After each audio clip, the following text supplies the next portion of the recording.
ইরানের গুরুত্বপূর্ণ পারমাণবিক স্থাপনায় মার্কিন হামলার পর এখন তীব্র উৎকণ্ঠায় রয়েছে পুরো বিশ্ব।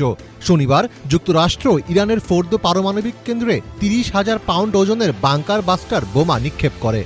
এর পরপরই ইরান প্রতিশোধের ঘোষণা দেয়, কিন্তু এই প্রতিশোধ ইরান ঠিক কিভাবে নেবে সেটি নিয়েই চলছে আলোচনা।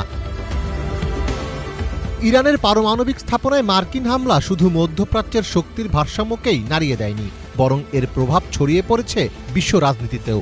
বিশ্লেষকদের মতে এই অবস্থায় ইরান কিছু না করলে তা দুর্বলতার বার্তা দেবে, তাই তারা হয়তো প্রতিশোধ নেবে। তবে ইরান কিভাবে এর জবাব দিবে সেটিই এখন দেখার বিষয়। Как акт милитаризма, как агрессивный. ইরানকে অবশ্যই প্রতিক্রিয়া জানাতে হবে। প্রথমত, তারা মধ্যপ্রাচ্যে মার্কিন সামরিক ঘাঁটিতে হামলা করতে পারে, এবং দ্বিতীয় প্রতিক্রিয়া হলো হরমুজ প্রণালী অবরুদ্ধ করা, কারণ অনেক আরব রাষ্ট্র মার্কিন